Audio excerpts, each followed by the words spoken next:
샬롯스빌 한인교회를 다닌 지도 벌써 25년 가까이가 지난 것 같은데 그동안 기도해 주시고 또 선교 사역을 위해서 또 보내주시고 또 이렇게 말씀을 전할 수 있는 기회를 주신 우리 목사님과 우리 성도님들에게 감사를 드립니다. 저희들은 지난 2015년 2월 달에 캄보디아에 선교사로 파송을 받아서 지금까지 4년 반 가까이 사역을 하고 있습니다. 캄보디아는 킬링필드라는 잘 알려진 나라인데 지금 불교를 국교로 하고 있는 인구가 한 1,600만 명 정도 되는 아주 가난한 나라입니다. 그래서 기독교 인구는 아직도 한 2%가 되지 않는 그런 나라입니다. 저희들이 주 사역은 캄보디아에 있는 웨스민스 신학교 사역입니다. 제가 섬기고 있는 신학교는 대학생들이 한 12명, 대학원생이 15명, 그리고 대학원에 이제 교수 양성을 위한 THM 과정이 있는데 THM 학생들이 한 4명 있습니다. 그리고 Pastoral Education이라 해서 목회자 연장 교육이 1년에 4번씩 있습니다. 그래서 지난 6월 10일부터 14일까지 한 주 동안 38명의 우리 목회자 연장 교육 지역 목회자들이 오셔서 공부를 하고 들어갔습니다. 저희 신학교는 캄보디아뿐만 아니라 인도, 중국, 미얀마, 라오스, 그리고 필리핀, 베트남, 그리고 네팔, 그리고 한국 등 9개국에서 온 학생들이 1년에 2학기로 나눠서 공부를 하고 있습니다. 다 영어로 공부를 하고 있는데 학생들은 모두 다 무료로 공부를 하고 그리고 숙식을 하고 있습니다. 모두 다 미국과 한국의 교회와 개인의 후원으로 운영하고 있습니다. 원래 6월 14일에 졸업식을 했습니다만은 그 대학원생 5명 그리고 대학생 1명, 목회자 연장 교육생이 3명이 졸업을 했습니다. 대학원을 졸업한 우리 학생들은 선교사가 개척한 교회로 들어가서 목회를 하거나 직접 교회를 개척해서 사역을 합니다. 왜냐하면 교회를 신학교를 세운 목적이 학생들로 하여금 신학훈련을 잘 받아서 교회를 세워서 캄보디아만이 아니라 아시아와 및 전 세계에 복음화하는 데 목적이 있기 때문입니다. 저희 아내는 강의 시간이 끝나는 3시부터 5시까지 피아노를 가르치고 있습니다. 저희들이 하는 사역 중에 하나는 앞에 좀 더 넘겨보시게 되면은 신학교 역사 나오고 다음에요. 사역 중에 하나는 지금 저게 사절이 인도입니다. 인도의 네팔 경계 동북부 지역에 있는 시킴이라는 해발 5,600이 넘는 그런 지역입니다. 그러니까 공기가 좀 탁한 그런 지역인데 그 인도와 그리고 캄보디아에 있는 몬돌길이라는 보놈펜에서 차를 타고 7시간 가까이 가는 그런 지역입니다. 그런 지역에서 Pastoral Education 인스티튜트를 세워서 그리고 장차 신학교를 세우려고 하는 그런 곳입니다.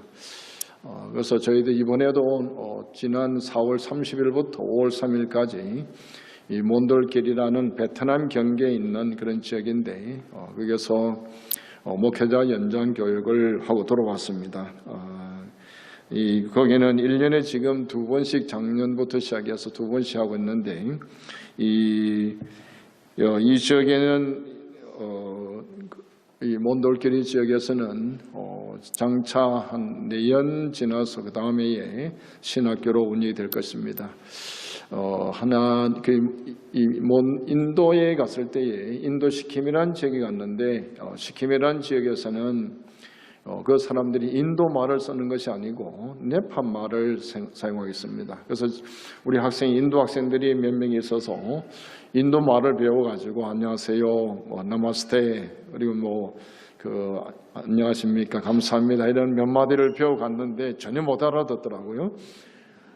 그래서 네팔 사람들이 이제 전원 영어로 해서 그 네팔 말로 통역을 하고, 또 인도 학생이 이제 목회자 안수받은 학생이 갔는데 자기도 나갈랜드주에 있는 그 나갈랜드 말을 쓰니까 네팔 말도 통역을 하고 그렇게 했습니다. 그래서 그분들이 쓰는 인사말 중에 하나가 저는 배웠을 때 나마스테 안녕하세요 하고 그렇게 배워갔는데 거기 그렇게 쓰는 게 아니라 제멀시라고 부르더라고요. 그 제멀시가 무슨 뜻이냐 물어보니까 Jesus is victory. 예수는 승리입니다 라는 말을 쓰더라고요. 야, 참 좋은 말이다. 우리도 인사할 때 제물시를 써야 되겠다. 그 네팔 말로 제물시입니다. Jesus victory라는 쓰는데 아마 우리가 인사할 때 샬롬이라든지 할렐루야라든지 하는 인사말과 같은 크리스천들만 이해하는 그런 용어들 같습니다. 저희들이 하는 사역 중에 하나는 캄보디아에 있는 현지 교회를 섬기는 사역입니다. 저희들은 주일마다 두 교회를 가서 예배를 드립니다. 한 교회는 우리 그 신학교를 졸업한 학생이 목회하는 캄보디아 현지인을 대상으로 하는 웨스트민스터 장로교회이고, 다른 한 교회는 바로 캄보디아에 있는 중국 교회입니다. 넘겨오시게 되면 나올 텐데, 그 교회는 이 캄보디아에는 이 중국 그 성향이 있기 때문에 중국 분들이 70만에서 80만 명 정도, 그러니까 차이니스 캄보디안입니다. 차이니스 캄보디안이 7, 80만 명이 되고, 지금 중국에 있는 임시로 와서 일하러 온 중국 사람들이 한 15만 명 정도 됩니다. 그래서 이제 중국에 있는 지하 교회가 캄보디아 선교를 위해서, 또 캄보디아에 있는 중국인들을 사역을 위해서 거기다 그레이트 미션 처치를 세웠습니다. 그래서 지상 사명 교회라고 했는데, 그는 이 캄보디아에 있는 중국 디아스포라 처치죠. 그걸 세워서 있는데, 거기에는 목회자가 없어서 저희 신학교에 나오는 그 학생과 또 본부 교회의 부탁으로 제가 동사 목사로 섬기고 있습니다. 저희 사역을 위해서 기도해 주시기 바랍니다. 교회 지도자들이 신학교와 목회자 연장 교육을 통해서 훈련을 잘 받아서 바른 교회를 세워서 이 캄보디아와 동남아시아 그리고 세계를 복음화할 수 있도록 기도해 주시기 바랍니다. 무엇보다도 주님의 마음으로 선교사를 끝까지 잘 감당할 수 있도록 기도해 주시면 감사하겠습니다. 오늘 말씀은 예수님께서 교회에 부탁하신 마지막 지상 명령입니다. 이걸 가지고 우리는 Great Commission이라, 지상 사명이라고 부릅니다. 예수님께서 이 땅에 오셔서 십자가에 죽으셨다가 사흘 만에 무덤에서 부활하셔서 구원의 길을 열어놓으시고 이제 세상을 떠나시기 전에 제자에게 마지막 부탁을 합니다. 15절입니다. 15절에 보시게 되면은 우리 한번 같이 읽겠습니다. 15절에요. 또 이르시되 너희는 온 천하에 다니며 만민에게 복음을 전파하라. 그러므로 교회는 예수님의 마지막 지상 사명에 순종하는 교회가 되어야 한다는 사실입니다. 지금 교회, 한국이나 미국 교회를 보시게 되면은 많이 어렵습니다. 제가 한국에도 가봐서 말씀을 전한 적이 있고요. 보니까 다들 힘든 상황을 많이 겪고 있습니다. 이것이 바로 주님께서 마지막 부탁하신 말씀이 아닌가 하는 것입니다. 그래서 예수님은 제자에게 부탁하신 그 마지막 지상 사명이 무엇일까? 마지막 지상 사명, 그것은 무엇보다도 만민에게 복음을 전파하는 것입니다. 만민에게 복음을 전파하는 것. 15절에 보면 너희는 온 천하에 다니며 만민에게 복음을 전파하라. 복음을 전파한다는 것은 무엇을 의미합니까? 그리스도를 믿지 않는 사람들에게 구원이 좋은 소식을 전해서 회개와 회심으로 이끄는 것을 바로 우리가 복음 전파라고 합니다. 그래서 그들이 지상교회의 회원이 되고 성령님의 능력으로 이웃을 섬기게 하는 데까지를 복음 전파라고 부릅니다. 그러니 복음이 무엇입니까? 복음은 우리가 요한복음 3장 16절에 잘 요약되어 있습니다. 하나님이 세상을 이처럼 사랑하사 독생자를 주셨으니 이는 그를 믿는 자마다 멸망하지 않고 영생을 얻게 하려 하심이라. 하나님이 독생자 예수 그리스도를 이 땅에 보내신 이유는 아담의 창조 이후에 모든 사람은 다 죄인인데 인간 스스로 구원할 수가 없었어요.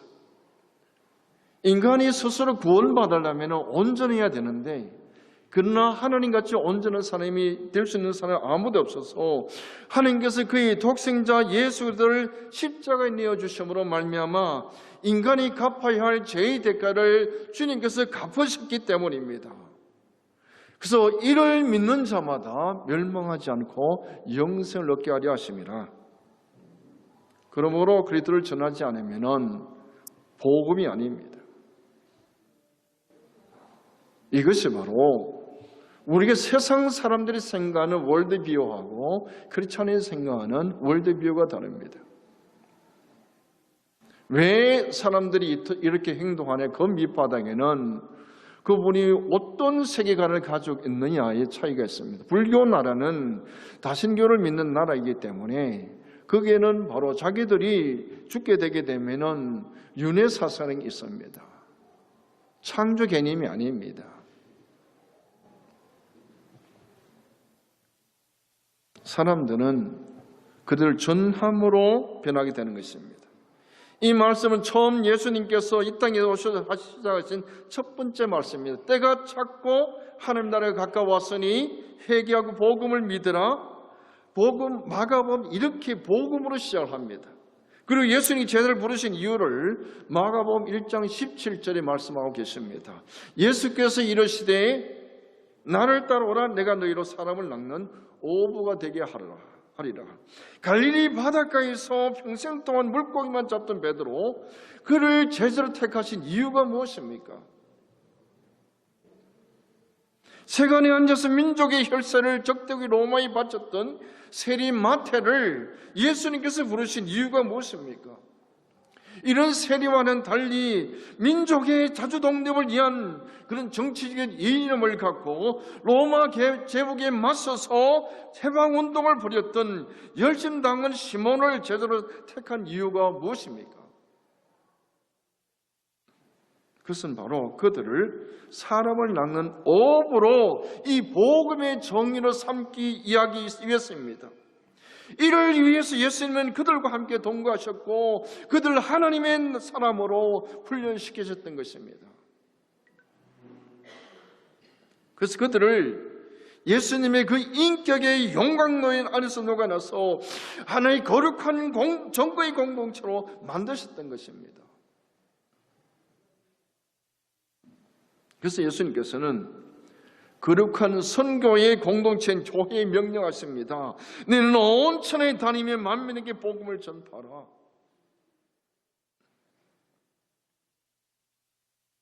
그렇다면 교회가 해야 할 일이 무엇입니까?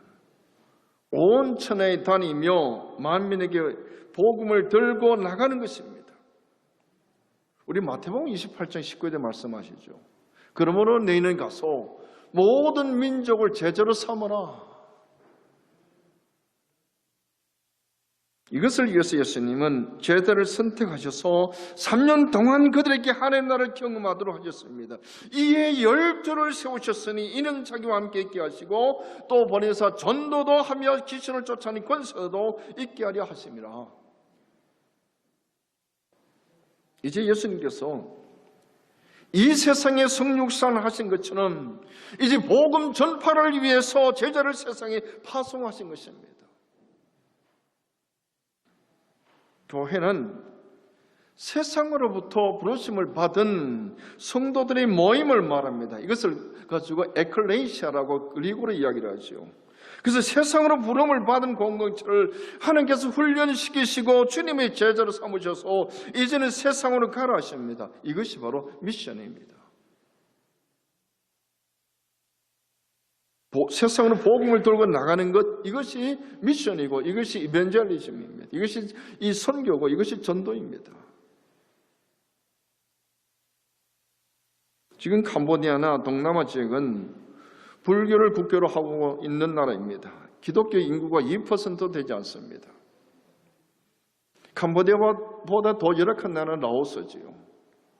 미얀마나 라오스, 캄보디아 비슷한 나라입니다. 우리가 캄보디아에서는 베트남이나 타일랜드는 아주 선진국이라고 봅니다. 그래서 저희들은 언어의 문제도 있지만 가장 효과적인 사역이 무엇일까를 고민하다가 저희 현지 교회 지도자에게 신학 훈련을 해서 그들로 하여금 복음을 전하고 교회를 세울 수 있도록 캄보디아와 인도 지역의 목회자 연수 과정을 시작했습니다. 현지인들을 그때 제자로 삼는 것입니다. 주님은 저희들을 세상으로 부르신 것은 사람을 낚는 어부가 되도록 부르신 것입니다. 왜 하나님께서 교회를 불러 모으셨습니까? 교회에서 믿는 성도 하나님을 찬양하며 예배를 드려야 합니다. 이것이 가장 프라이오리티입니다. 우리가 하나님께서 교회를 세우신 것은 하나님 앞에 예배 드리기 위해서입니다. 하나님께 이 교회 궁극적인 목적은 하나님께 영광 돌리는 것입니다. 선교보다 우선되는 것이 바로 예배입니다. 그래서 우리는 하나님 앞에 예배 드려야 합니다. 예배 드리려면 누가 예배를 드릴 수 있습니까?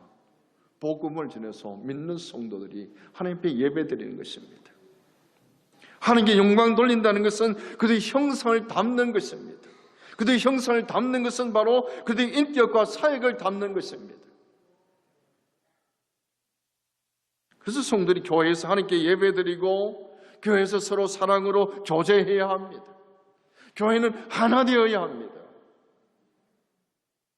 내 의견이 다르다 할지라도 다른 것이지 바로 우리가 되어야 하나님 앞에 하나 되어서 하나님 앞에 영광 돌려드리고 그래서 참으로 참된 교제가 이루어져야 합니다. 그러나 교회는 여기에 머물러서는 되지 않습니다. 교회에서 하나님 나라를 경험하고 하나님 안에서 훈련받아서 이제 세상에 나가도록 부르심을 받은 것입니다. 따라서 교회의 사명은 세상에 복음을 전하는 정인의 공동체가 되어야 합니다. 가서 만민에게 믿지 않는 사람에게 다니며 복음을 전하라 하는 것입니다. 이것이 예수님의 지상사명, 이것이 바로 교회의 존재 이유입니다. 그러면 예수님의 제자를 세상에 파송하신 이유가 무엇입니까? 그것은 예수를 믿고 구원을 얻기 하기 위해서입니다. 16절에 설명합니다. 16절에 보면은 믿고 세를 받는 사람은 구원을 얻을 것이요 믿지 않는 사람들은 정죄를 받으리라. 성경에는 한 번 죽는 것은 사람에게 정해진 것이요 그 후에는 심판이 있으리라라고 했습니다. 아담의 범죄 이후에 이 세상에 죽지 않는 사람은 아무도 없습니다. 이 세상을 둘로 나눌 수 있다면 이것은 바로 크리스찬들과 난 크리스찬입니다. 이미 구원받은 사람과 정죄 가운데 있는 사람입니다. 그래서 기독교 세계관은 리뎀티브 히스토리입니다. 구속사입니다. 하나님께서 인간을 세상을 창조하시고 바로 아담의 타락 이후에 하나님께서 인간을 제약된 인간들을 구원하시기 구원 계획을 세우시고 그래서 구약시대 때는 바로 하나님께서 일시적으로 또는 암시적으로 섀도우, 오늘 타이프로 모형으로 그 일을 이루시다가 온전히 예수 그리스도 안에서 완성하셔서 이제는 주님께서 오시는 날 그 하늘날을 바라보면서 사는 것입니다. 이것이 바로 기독교 세계관입니다.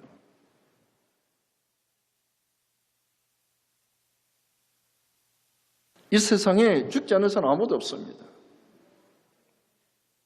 어떤 분이 써나는 재미있는 글이 있더라고요. 집사님 가끔 그런 이야기를 불러주는데, 나이가 드니까 얼굴은 점점 검어지는데 머리는 점점 휘어진다고. 사랑하는 사람도 미워하는 사람도 모두 죽게 되어 있습니다. 그런 문제는 그 후에는 심판이 있다는 것입니다. 여기에는 누구도 예외가 되지 않습니다. 그런데 여기 구원의 길이 있는데 그것은 예수를 믿고 세례를 받는 것입니다. 세례는 내가 죄 씻음을 받았다는 표시입니다. 그래서 먼저 복음을 듣고 예수님이 나의 구주시고 예수님이 나의 주인이심을 믿는 것입니다. 우리 예수를 단순히 나의 구원자라만 영접하는 것이 아닙니다. 예수님을 나의 구원자로 주님으로 영접하는 것입니다. True faith, trust in Jesus Christ as my Savior and my Lord. 우리가 주님으로 영접하지 않게 되게 되면은 내가 주님을 가진 나의 삶의 온전한 삶의 주권자로 인정하지 않는 것입니다. 그래서 순종하지 않을 수도 있어요.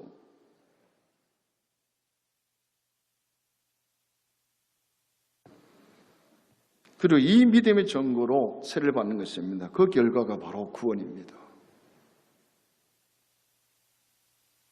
그래서 종말해진 의미가 있습니다. 믿기를 거절하는 사람은 심판이 따르게 되어 있습니다. 그래서 복음의 주제는 믿음의 중요성과 불신앙의 죄에 대한 것입니다. 예수님의 제자가 무엇입니까? 복음을 이해해서 그들의 전 생애를 주님 앞에 맡기고 전 삶을 주님 앞에 드리는 것입니다. 왜냐하면 이 복음 안에 인간의 전 생명과 영혼을 가르는 하나님의 심판이 담겨 있다는 것을 알기 때문입니다. 그래서 복음은 들으면 좋고 안 들어도 괜찮은 그런 세상의 강구 같은 것이 결코 아닙니다. 생명이 달려 있습니다. 중국 내지 선교사를 갔던 허드슨 텔러는 이런 말을 했습니다. 지옥이 정말로 있기 때문에 우리는 쉴 수가 없으며 천국이 정말로 있기 때문에 우리는 사람들로 그것을 채워야 합니다. 또한 그리스도가 정말 살아계시기 때문에 우리 최고의 동기와 목적은 수많은 사람들을 주께로 돌이킴으로 슬픔의 사람을 기쁨의 사람으로 만드는 것이어야 합니다 라고 했습니다. 이 땅에 살다가 안 믿어도 지옥에 안 가면, 지옥이 없다면 마음대로 편안하게 살게 되겠죠. 한 번은 저희 학생들이 이런 질문을 했습니다. 여러분의 교인 중에 몇 퍼센트가 참 크리스찬이 되느냐? 그래서 그때 어떤 학생은 30%. 자기 캄보디아 교회가 그렇습니다. 많아야 50% 가까이 되었습니다. 저희 학생이 교회를 개척해서 주일학교 학생이 한 50명 가까이 나오는데 이 캄보디아는 어른들은 불교 신자이기 때문에 보통 교회를 잘 안 나갑니다. 그런데 주일학교 학생들은 모으기 아주 쉬워요. 영어 가르쳐주고 컴퓨터 가르쳐준다 그러면 모든 학생이 다 모입니다. 어떻든 뭔가 무료로 가르쳐주니까 영어 가르쳐주고 또 한글 가르쳐주고 컴퓨터 가르치면은 한 1, 2주 만에 30명 그냥 들어옵니다. 그래서 한 달 정도 하면 50명 이상의 주일 학생들이 모여요. 그 학생들이 한 10년, 20년 자라보세요. 교회 큰 일꾼들이 되죠. 그런데 이 학생들 불교 행사만 되면은 부모들하고 교회 한 명도 안 나옵니다. 그래서 우리가 14 in 윈도라는 요새 말이 있죠. 우리는 1040 인도라는 말을 많이 썼는데 북위 10도에서 40도 사이에 그 난 크리스찬이 신앙생활을 가지 않는 사람 80% 이상이 살고 모든 그 종교단체 본부가 그 안에 있다 해서 그분들을 복음을 전해야 된다 해서 1040 윈도라는 그런 말을 씁니다. 그래서 캄보디아도 보면 북위 11도거든요. 그런데 요사는 414 윈도라는 말을 많이 씁니다. 4살부터 14살 사이에 4살부터 14살 사이에 그 사람들의 전도를 해야 된다. 왜 그러냐? 지금 교회에 나오는 70% 이상의 사람들이 바로 4살부터 14살 사이에 교회를 다녔던 사람들이라는 통계입니다.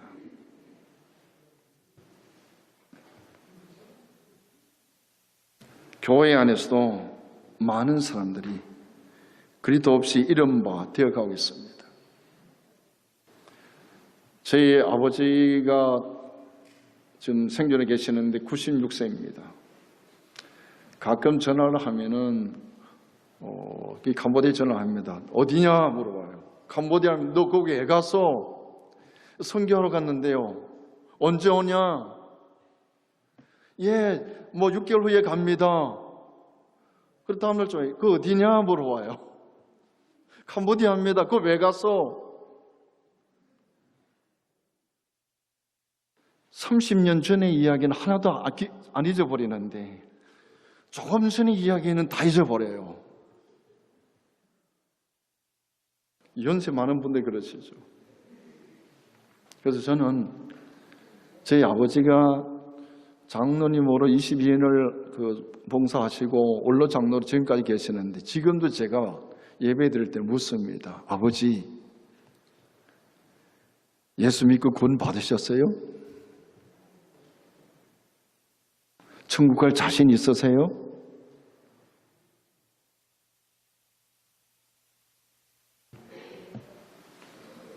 왜냐하면 믿음은 들음에서 나고 들음은 그리스도의 말씀으로 말미암기 때문입니다. 우리 예수 신앙생활 잘하는 분 안에 예수 잘 믿어서 구원 받으셨어요? 물으면 어떻습니까? 너만 믿나? 나도 믿는다 그러죠. 저는 아직도 아버지한테 묻습니다. 왜? 생명이기 때문에, 사랑하기 때문에.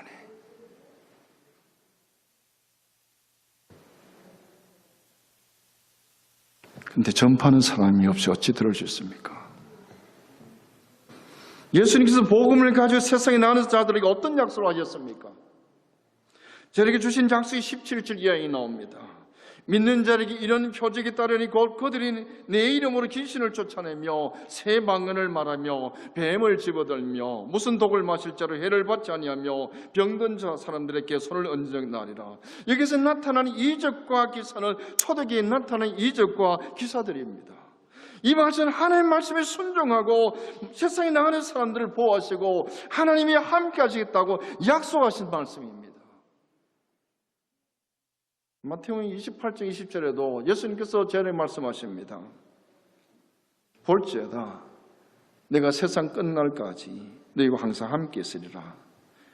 하늘과 땅의 권세를 가지신 주님의 말씀에 순종하여 땅 끝까지 나아가는 사람들을 하나님께서 보호하시며 함께 하심을 알려주시기 위해서입니다.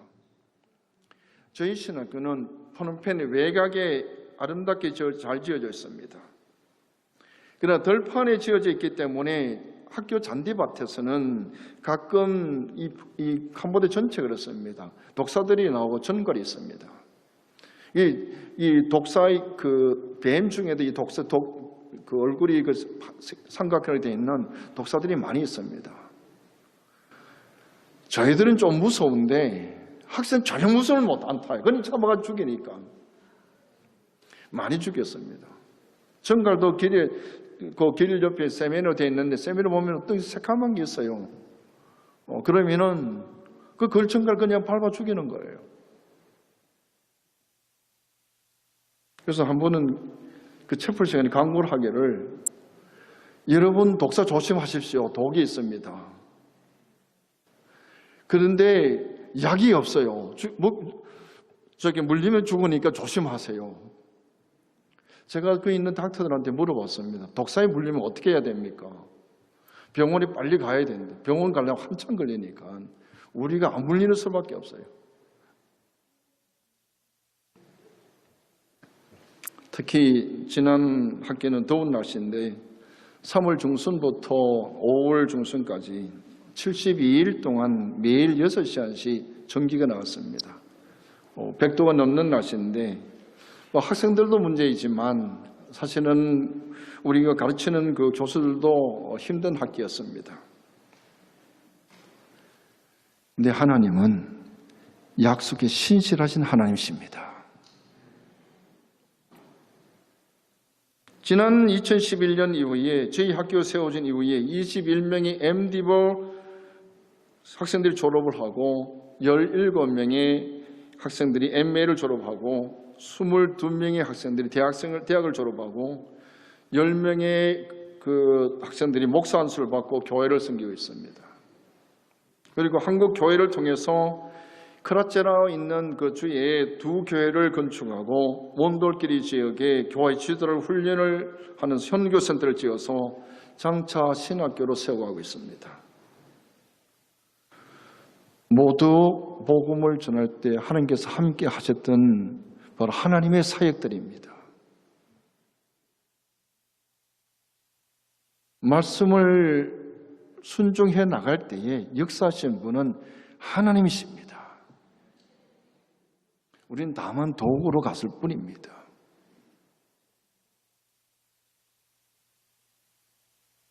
하나님의 약속을 믿고 순종할 때에 하나님께서 함께 하신 줄 믿습니다.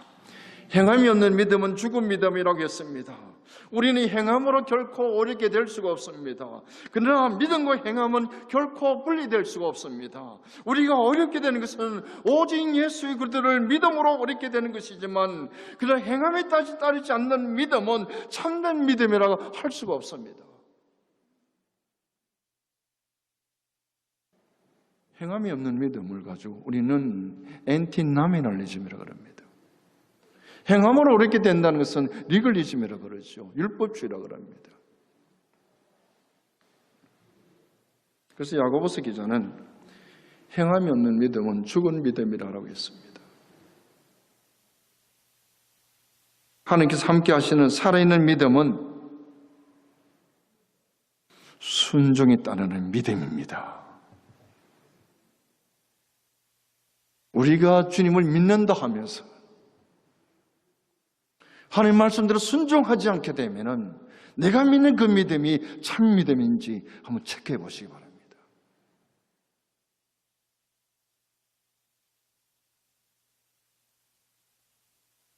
복음을 전하며 순종한 사람들에게는 언제나 하나님의 놀라운 표적이 일어날 수 있습니다. 그것은 하나님의 말씀에 순종하기 때문입니다. 우리가 어떤 문제가 있습니까? 믿고 기도하시기 바랍니다. 그래 하시면 모든 지각에 대하신 하나님 평강이 함께 하실 줄 믿습니다.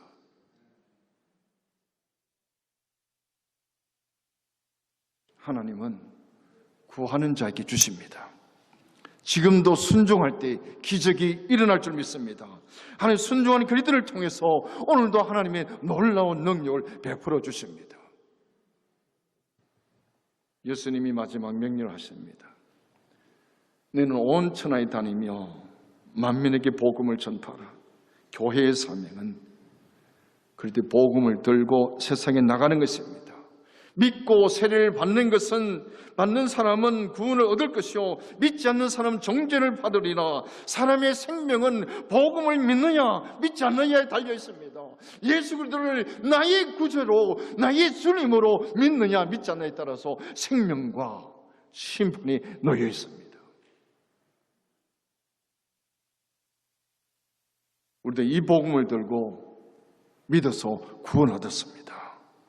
교회의 생명은 복음을 전하느냐 전하지 않느냐에 달려 있습니다. 지금까지 복음을 전하는 교회는 부흥하며 성장했고 복음을 전하지 않는 교회는 사라졌습니다. 살아계신 주님은 어떤 교회와 함께 하십니까? 복음 전파 사명에 순종하는 교회입니다. 십자가에 못 박히시고 부활하신 예수님을 나의 구원자와 주님으로 믿으십니까?